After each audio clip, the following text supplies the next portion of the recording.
Come in. Welcome.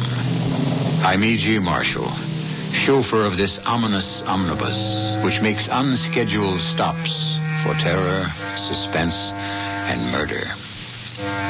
The life of man, according to the ancient Greeks, was a thread that passed through the hands of the three goddesses of fate. The first was Clotho, who spun the thread. The second was Lachesis, who wove the design.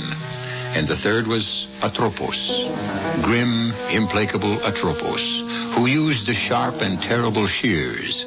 Atropos, who cut the thread of life for all eternity. I don't want you to go. Why not? I told you why not. I can foresee the future, and I know the plane will crash and you'll be killed. You know this? Yes, Ted. I saw it in a dream. I'd like to test your powers of prophecy. You say you see what's going to happen to me 12 days from now, on March 12th. I've seen it. You get killed at the airport. Tell me, what else did you see? What was on the stock market page? Who won the races at Starlight Park? Well, that's not... That's what? You say you can foresee the future. I can, Ted. Believe me. I will. If you can tell me what stock to buy. Well, I'm waiting.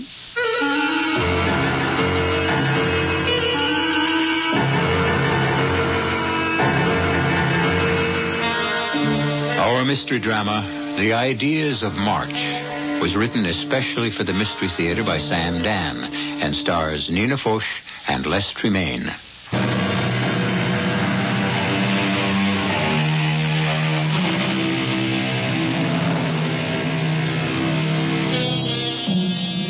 Albert Einstein had a theory. It was called relativity. Although it changed the scientific thinking of the world, less than a handful of people can actually understand it. One facet of it says, in a general way, if you travel at the speed of light, the past, the present, the future become all tangled up with each other. In a general way, then, this could mean that the future has already happened, off somewhere, and it's waiting for us to catch up with it. Well, then, is it possible, somehow, to catch a glimpse of it? There are people who say we do, in dreams. The problem is, most people's dreams are mixed up, confused, and obscure, as were the dreams of Cassandra Morrow, until very recently, until last night. Last night, she had a dream that was so clear, so precise, so real. It's 7 o'clock in the morning of March 12th. A morning that is still almost 2 weeks in the future. Ted is gulping down a cup of coffee, and we are having an argument. A very bad argument. Now, you just have time to get to the airport. Ted, please don't go. Oh, what's the matter with you? Don't shout at me. Oh, please be sensible, be reasonable, be rational. Why can't you believe me? What am I to tell Mr. Henderson?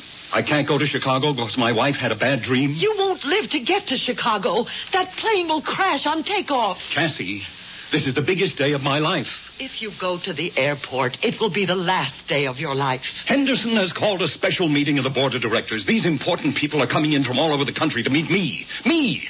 Do you know what that means? Don't go.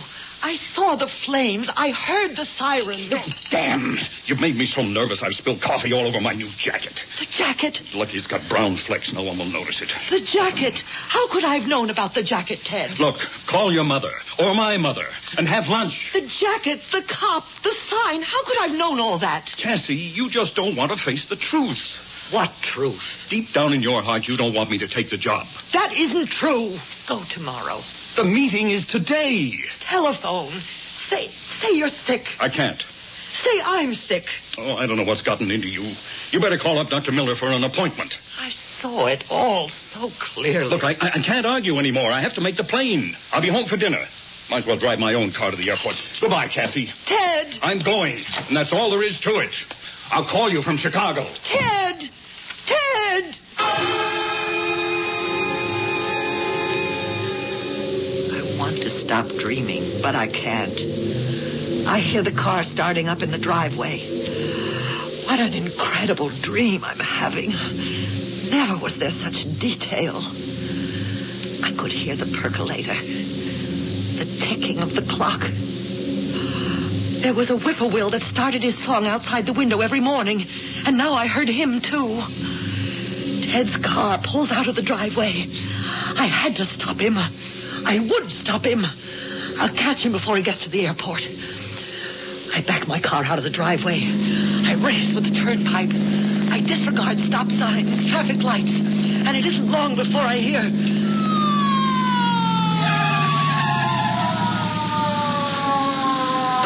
Okay, lady. Let me see your license and registration. Officer, I don't have time. You'll just have to make the time. Now, who are you trying to kill? I have to save my husband. You have to save your husband. I thought I heard them all. Okay, let's hear this one. I have to stop my husband before he gets to the airport. Why? Because he'll be killed. How? There's going to be an accident. There's going to be an accident? Yes. How do you know? I had a dream. You what? I had a dream. Hey, what are you trying to hand me? Oh, please believe me. Now, look, miss. That's Mrs. I'm Mrs. Morrow, and I have to save my husband. I just cannot sit here. I'm afraid you'll just have to sit here. You're in no condition to drive that car. Now, you just sit there quietly, and I'm going to radio back for someone to come along and help. Officer, now, please. lady, you just sit there and look at that sign. See the billboard about the new picture at the drive-in. See, it says Endless Love, starring Robert Gaylord, a very handsome guy. Why don't you think about him while I go... I won't sit here. Hey, stop! Wait a minute! Stop! I floor the pedal. The needle springs violently to the right, to where it had never been before. All the way to the right-hand edge of the gauge. No one could ever catch me, but I had to catch Ted. The car rattles and shudders. The whole world seems to twist and spin crazily. And then I see the nightmare flashing of red and blue lights, the terrible howling of the sirens, and my own voice suddenly rises to a scream that drowns everything out. I'm too late. It has already happened.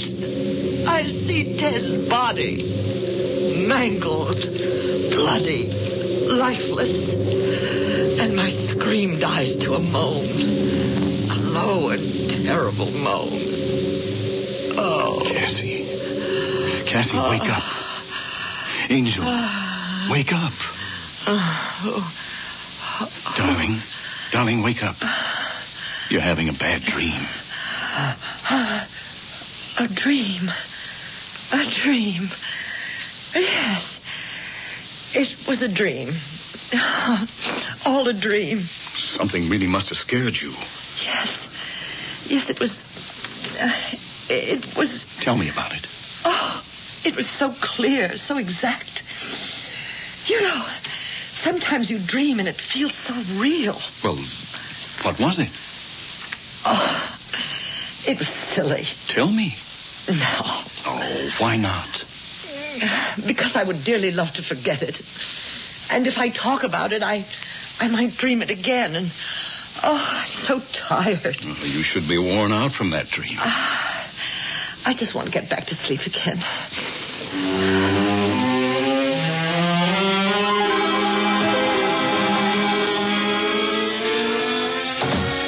Ted? Yes, indeed. Dinner ready? I never even heard you leave the house this morning. Well, you had a rough night. Thought I'd let you sleep. I hope you made yourself some breakfast. I didn't starve. You feeling okay? Why shouldn't I be feeling okay? Well, you had a very bad dream. Seemed to take something out of you. I was worried about you all day at the office. Well, if you were so worried, why didn't you call? Why didn't I call? Yes. To call or not to call, that was the question. What question? Well, first, I was tied up all day. And second, I wanted to tell you about it in person. Tell me about what? Tell you that I'm going to be named Vice President in charge of production. Ted! Vice President Ted, if you please. You mean it's going to happen? It's already happened. Sterling sent in the recommendation to Mr. Big Wheel himself, Henderson, in Chicago. Vice President. Money, bonus, stock options, the whole works. I have become what is known as management. You know how people talk about they? I have now become a they. Oh, we'll have to move, won't we? Sure. Can the vice president in charge of production for International Minerals reside in a 3-bedroom ranch in West Valley? No. We'll have to live up to it. I like it here. You'll like it better where you're going. When does it become official? Thursday, 12th of March. The 12th of March? That's the fateful day. I'll give you a rundown. On 7 a.m. Thursday, March 12th, I drive out to the airport, and I board the 8 o'clock to Chicago. What did you say? I haven't said anything yet.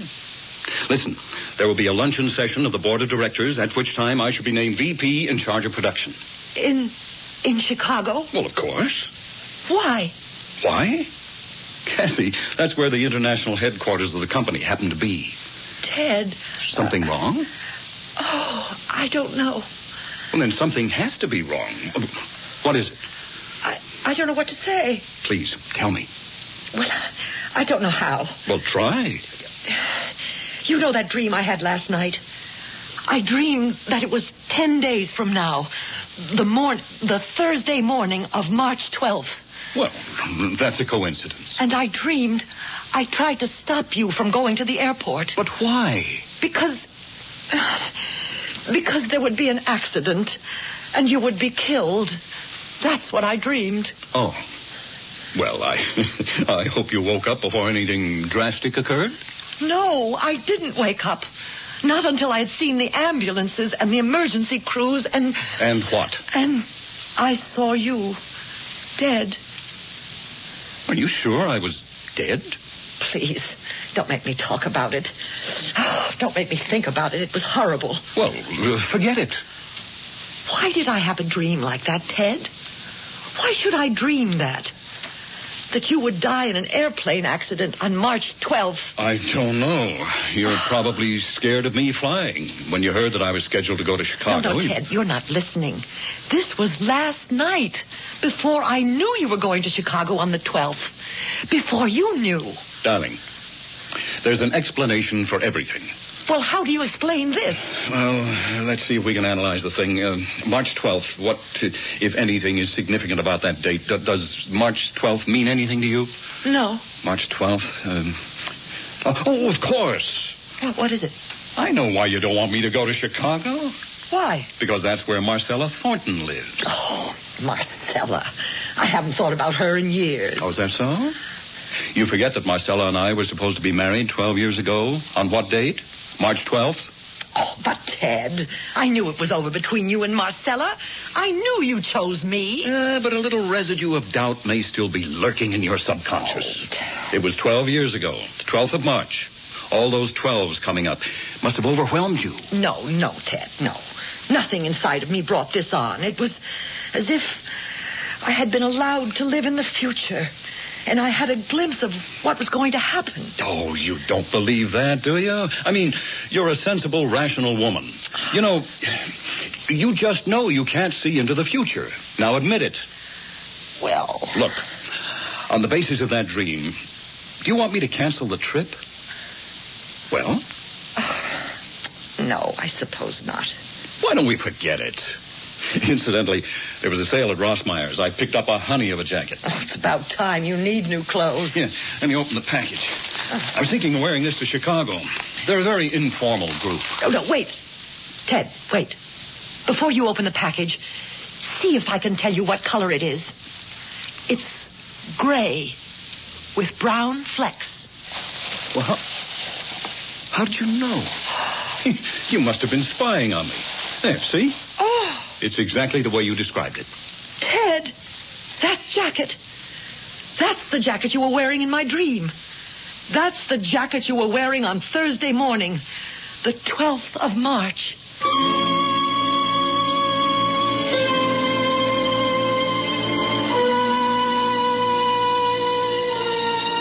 When you see into the future, you have to see it all.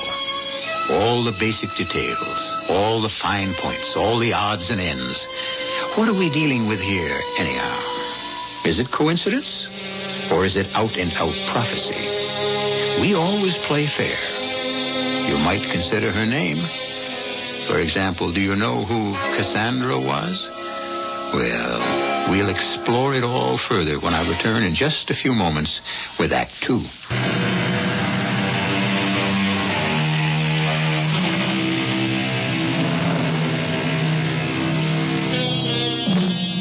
What is the difference between the oracle at Delphi of the ancient Greeks and your own psychiatrist?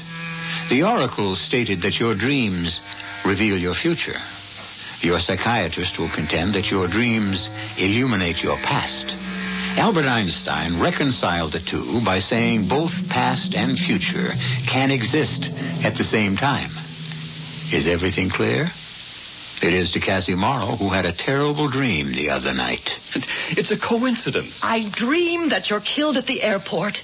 I dream you're wearing a jacket that you hadn't bought yet, that I'd never seen before. Now, how do you account for that? I'm scared. Cassie, be sensible. That's what you said to me in the dream. Be reasonable. You said that, too. Well, be rational. Be sensible, be reasonable, be rational. That's exactly what you said to me. Oh, Ted, I'm so frightened. Well, I don't know what to tell you. Look, hadn't you better see Dr. Miller? You told me to do that in the dream, too. Well, doesn't that make sense, dear? I don't know. All right. I'm trying to think what it all means. It has to mean something. Oh, thanks, Ted. Thanks for not saying I'm being silly. Well, the fact is, you are being silly. It's just I'm being the concerned husband. Here's what I'll do. I can't promise anything, but in a roundabout diplomatic way, I'll ask Sterling if there's any chance the meeting could be shifted a day earlier, a day later. Oh, Ted, could you do that? Well, I don't know if I can, but I can ask.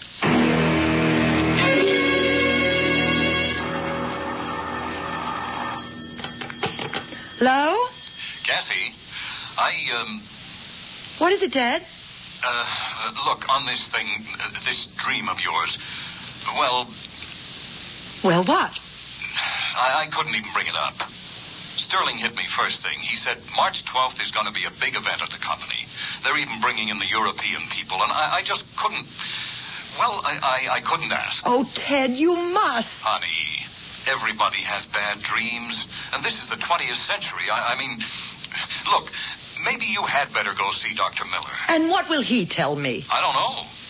But somebody has to tell you something that'll make sense. How do you account for my seeing his jacket, Doctor? Especially since I didn't even know he'd bought it. How could I describe the color and the design? The colors, the design, the cut flattering to your husband? Well, yes. Is it the kind of jacket you would have selected? I suppose so, Doctor, but... That could help explain it. But the dream, it was so real. Mrs. Morrow, do you want your husband to be the vice president in charge of production for International Minerals? Oh, what does that have to do with... Please answer the question. We were married 12 years ago. A few months later, Ted went to work for International. We've been aiming at that job ever since. I didn't ask you what you are aiming at. I asked you what you wanted. I want what Ted wants. How about what you want? Life is more than what a person does for a living, or it should be. On the way to your goal, perhaps you found a way of life that appealed to you. Friends, a community. Maybe you really don't want to leave it. Well, what would that have to do with my dream? Everything. You knew Ted was being promoted. This is how you tried to stop him. Well, that might make sense if I knew. But you see, I didn't know. I dreamed this dream the night before Ted told me about the promotion. You knew. You knew about the promotion. How? Now, how could I know? Ted sensed things were coming to a head at the office. It made him tense, nervous. After 12 years of marriage, people don't have to say things. You interpreted those signs. Neither of you had to speak. Well, I don't know. What you're asking me to believe is that you were able to see into the future. Isn't that so? Yes, that's so. Now, you should realize that such a thing is impossible. Why? Why is it impossible? Because such things are not humanly... well, it just doesn't happen. You mean no one has ever been able to foresee a distant event? Well, I would say so. How about these people you read about in the papers? These people who foretold... My dear Mrs. Morrow, you want to indulge in quackery? I know all about people who claim to have foretold the assassination of a president or the breaking out of a war, but does anyone keep score of their predictions? How many never happened? What is their batting average? Well, still, there are people who have had premonitions of... Of what? Of some disaster, usually? The death of a loved one? Well, what about it?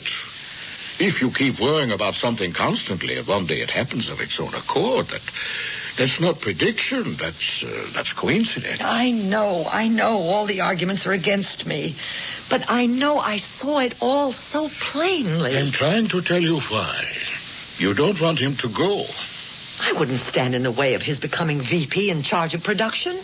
That's something less than a ringing endorsement. And then, of course, we have Marcella. No, I deny that completely.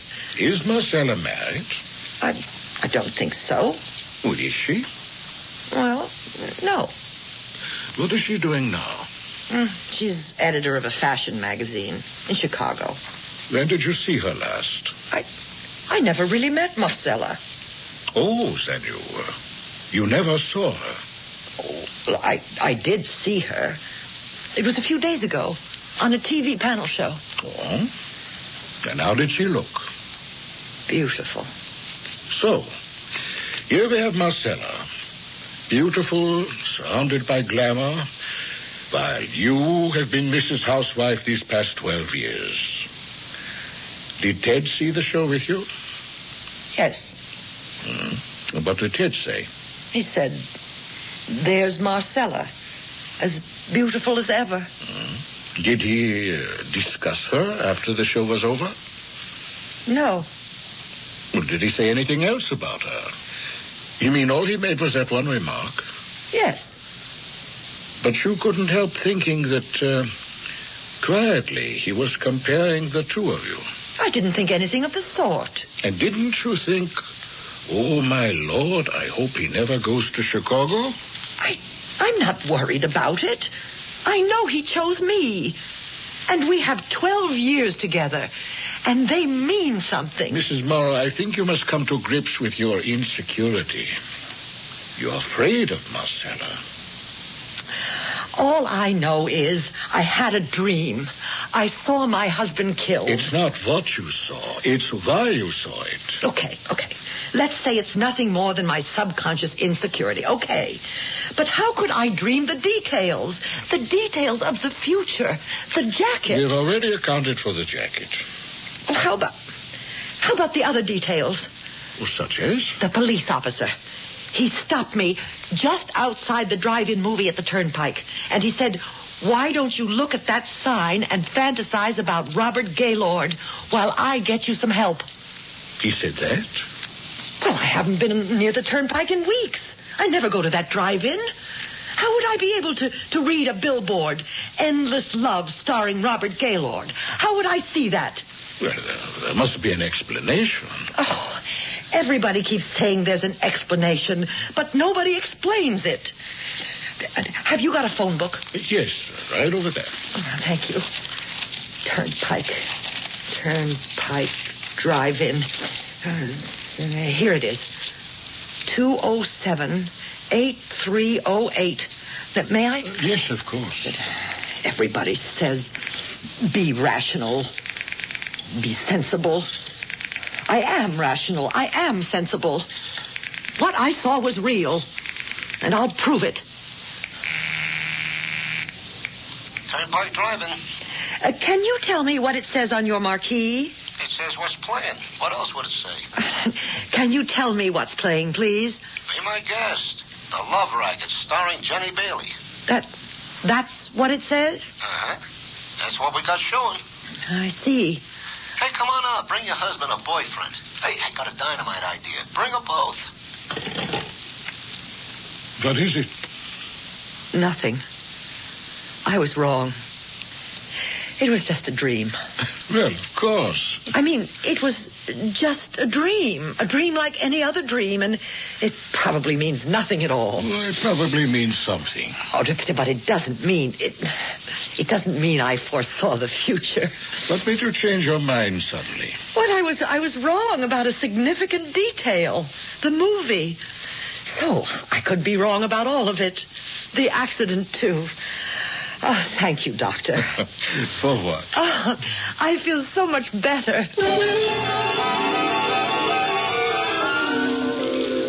But I only felt better for a few minutes. The movie bothered me.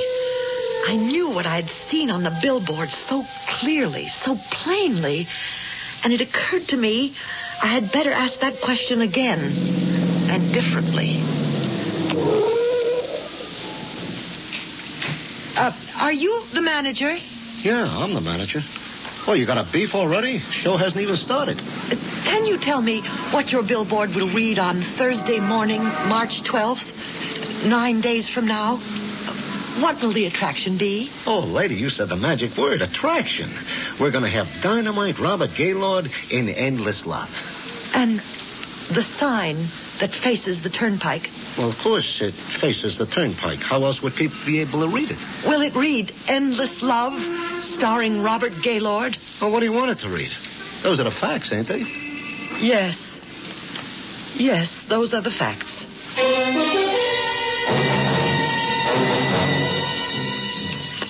But how could I foresee Robert Gaylord would be playing at the drive-in? Because he's your favorite actor. But how would I know? A dream is a fantasy world, and you create it. And there are no real foundations for anything. You wanted that picture to be playing there, so that's what the billboard said. Did I also want you killed in a crash? Well, subconsciously, maybe you're angry at me for something. Oh, what? How would I know? It's your subconscious. Ted, I'll tell you what scares me. The tone in your voice. What about it? I never heard it before. I never heard such anger. Well, maybe you never made me really angry before. This is the dream. This is what I saw. Yes, we're getting there. Getting where? I have 8 days till the 12th, and we're starting to argue. The way we'll argue that morning, angrily, bitterly. Well, just cut it out. I can't help it, Ted. I can't. You want me to refuse to go to Chicago, is that it? Only on the 12th. Well, it's the 12th or nothing. All right, Ted. I don't want you to go. That's it? Yes. Well, I can't cancel it, Cassie. I just can't. What did Dr. Miller say? That's unimportant. What do you mean it's unimportant? Anything anyone says is unimportant. I tell you, I know what's going to happen. Cassie, cut it out. Don't talk to me like that, Ted. You've got to get a hold of yourself. You've got to face the facts. Facts? So far, I'm the only one who's offered any facts at all. The jacket, the movie marquee. Those are facts you created yourself. All right, but there's one fact, one basic fact I couldn't create. Yeah, what's that? It isn't a that. It's a person. It's a he. Who? I have a witness. How could there be a witness to a dream? If I can produce that witness, will you finally believe me? I don't know what you're talking about. But if you can do it, I'll believe it.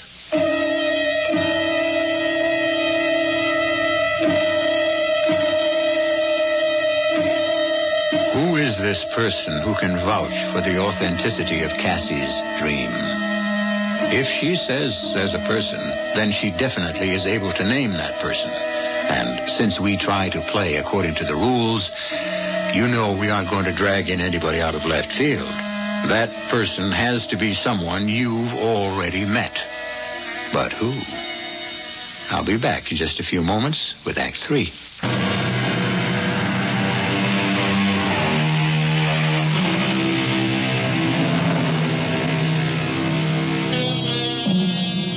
We deal here with the basic subject of dreams and what they are. And what are they?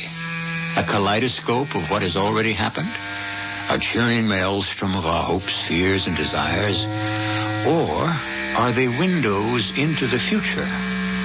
Cassie Morrow never thought much about it, one way or another.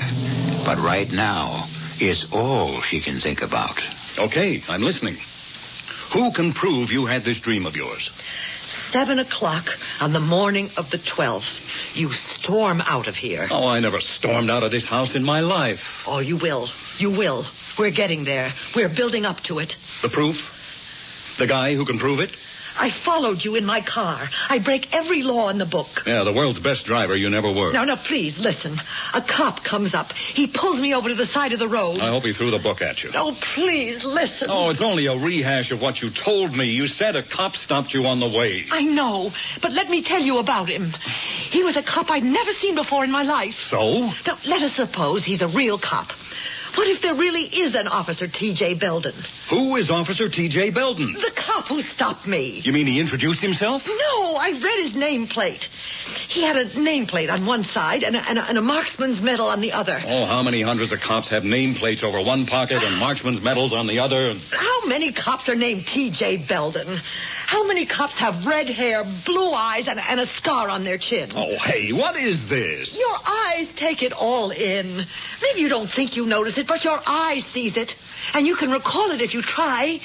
I never saw this cop before in my life. Well, how could you? He doesn't exist. He's a figment of your dream. You created him like you created that billboard. I couldn't create a real live human being. I couldn't create an Officer T.J. Belden. Well, who says he's any more real than the billboard? Why don't we find out? How? Ask. Ask whom? Ask at the precinct. Oh, I'm not going to make a fool of myself. You're afraid to face it. I'll do it for you, Ted.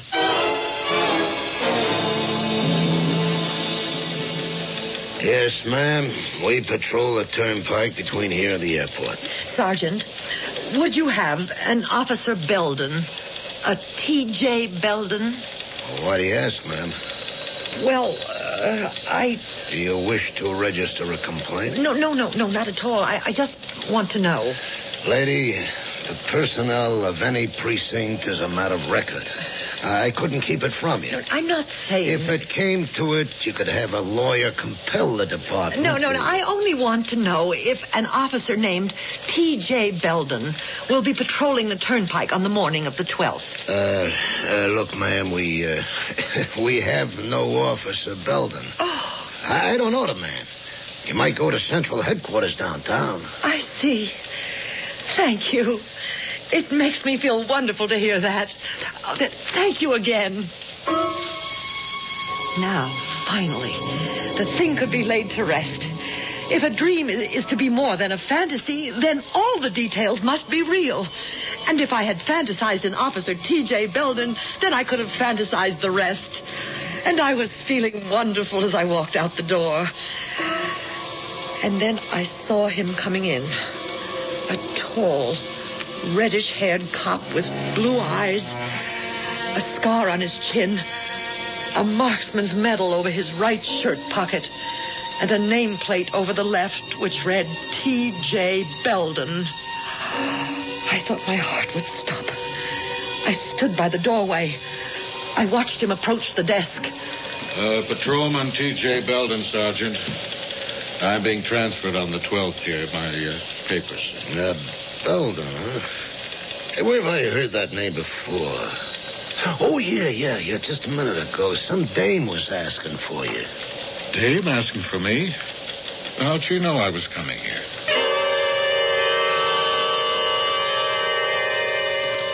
He's exactly the way I described him. Now, Ted, what do you say? Oh, I say there has to be some kind of explanation. Rolly, you don't sound so confident. Well, Cassie, what am I going to do? Don't go. Well, then I'm through. It's the end of the job. The job isn't for you. In your heart, you don't feel you really want it. It'll only make us miserable. You foresee all this, too, don't you? Don't you? Ted. Oh, Ted, sometimes we are allowed a glimpse into the future. By whom? I don't know. I only know what I saw. Ted, the signs are there, all the signs. I did see Officer T.J. Belden. Yeah. I can't get around that. Well, okay, you win. I won't go. Don't say I win. We win.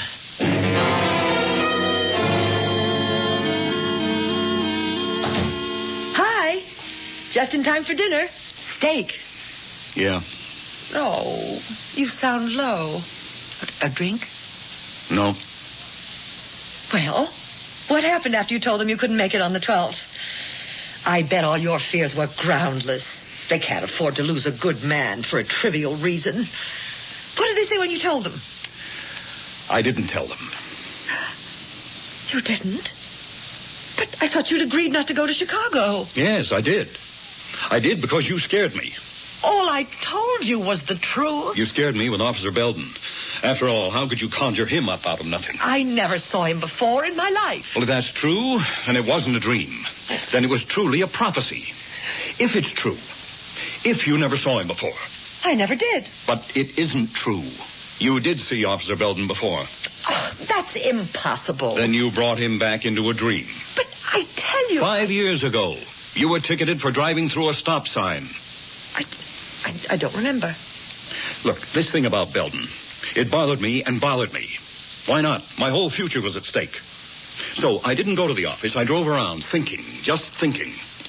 Then I remembered the traffic ticket. Would you by any chance remember the cop who wrote the ticket? But how could I remember a cop who gave me a ticket 5 years ago? Mm-hmm. So I went down to the Central Traffic Bureau, and I went through the old records, and I found the ticket. And you know who the arresting officer was? Yeah. None other than T.J. Belden. Thomas Joseph happens to be his full name. Oh, but how could I remember the face of an officer who wrote me a ticket a long time ago? You've already asked that question, and it doesn't matter. He's part of your subconscious mind, and so you created him for your dream. You would have me jeopardize my entire career over a silly dream. It's not a silly dream. I've humored you long enough, and I don't want to hear one more word about it.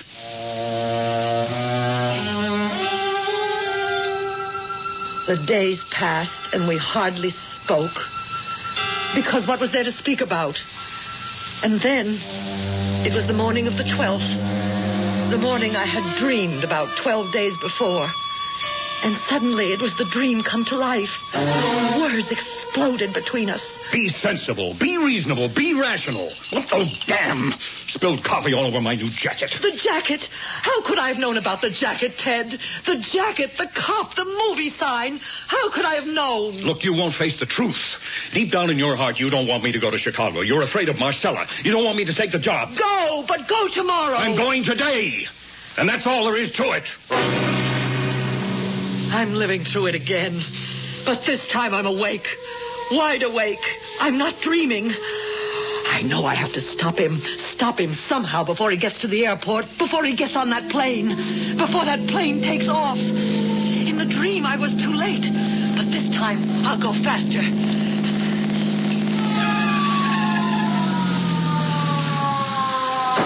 Okay, lady. Your license and registration. Now, who are you trying to kill? I have to save my husband. I thought I heard them all. Let's hear this one. My husband is going to be killed. Yeah, how? There's going to be an accident. How do you know? I had a dream. You're in no condition to drive that car. Now, sit there while I radio back. And look at the billboard. Endless Love, starring Robert Gaylord. Think about him. I can't sit here. I won't. Hey, wait a minute. Stop! Stop! Once again, I could see him in the rearview mirror. I could see him get into his cruiser and start out after me. But no one could catch me. The whole world seemed to twist and spin crazily. And just up ahead was the blue sedan with the license plate UL58. Ted's car. I honked the horn. I knew he was looking through a rearview mirror. But he refused to stop. He was trying to escape from me. I pushed down harder on the pedal, and the speedometer needle shot violently over to the right. All the way to the extreme right-hand side of the gauge, to where it had never been before. And suddenly I heard it, the terrible sound of the crash.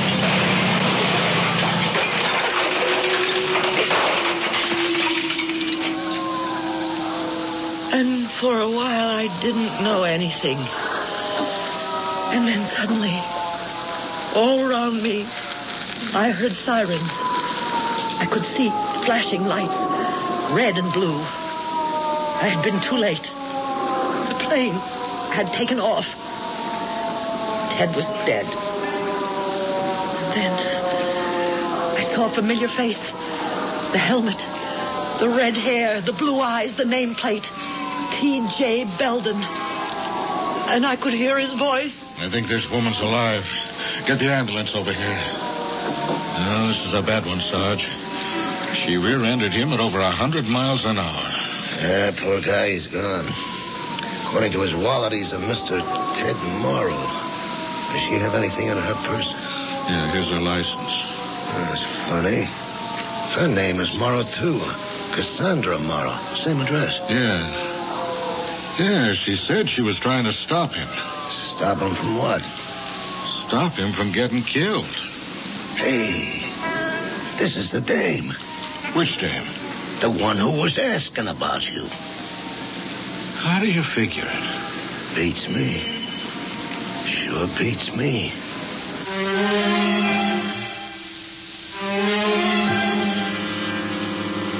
It sure beats me.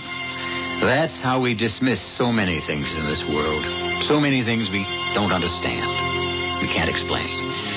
How many times do we stand without knowing at the edge of quicksand, near the edge of the volcano, within the reach of the jaws of the shark or the fangs of the snake? How many things are hidden and yet just beneath the surface? I shall only be hidden for a few moments, and then I shall return. Teledisc proudly presents the Classical Collection. The Classical Collection. 3 hours of the world's best-loved music. Beethoven, Mozart, Tchaikovsky, Chopin. An exquisite 4-album library, the Classical Collection comes wrapped in its own gift box with a special program guide only from Teledisc and not in any store.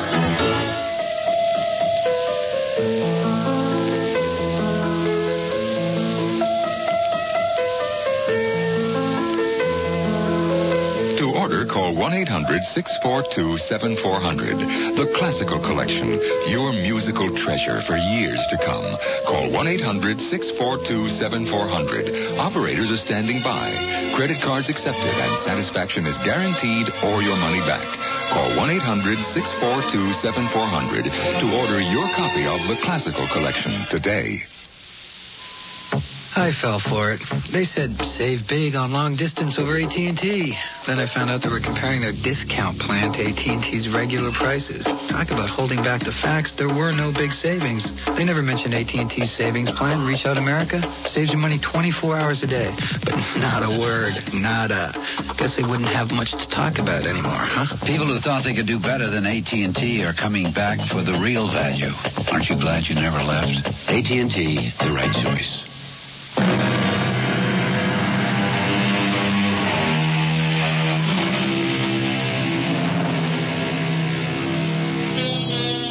What happened to Cassandra Morrow? She recovered finally. She's raising her children. But she no longer dreams about anything. They say Apollo fell in love with Cassandra and gave her the gift of prophecy. There's also another part to it. When she displeased him, he turned the gift into a curse. Yes, she still was able to foresee the future, but he saw to it that no one would ever believe her. At any rate, never dismiss your dreams. They may be the preview of your future.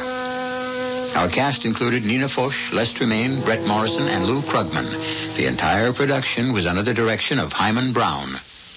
December 7th, 1941, a date which will live in infamy. We believe that all men are created equal, yet many are denied equal treatment.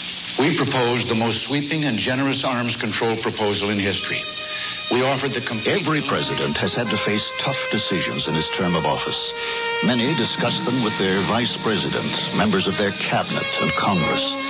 Other presidents have consulted court decisions or sought advice from special advisors. But only one thing has influenced every presidential decision made in the history of the United States, and that's the Constitution. The Constitution, the words we live by. To receive a free copy of this great document and information about it, write Constitution, Washington, D.C., 20006-3999. A message from the Commission on the Bicentennial of the United States Constitution and the Advertising Council. This is E.G. Marshall inviting you to return to our Mystery Theater for another adventure in the macabre. Until next time, pleasant dreams. If you're a high school student thinking of quitting before you get your diploma, or if you know someone in that situation, please take a moment to listen to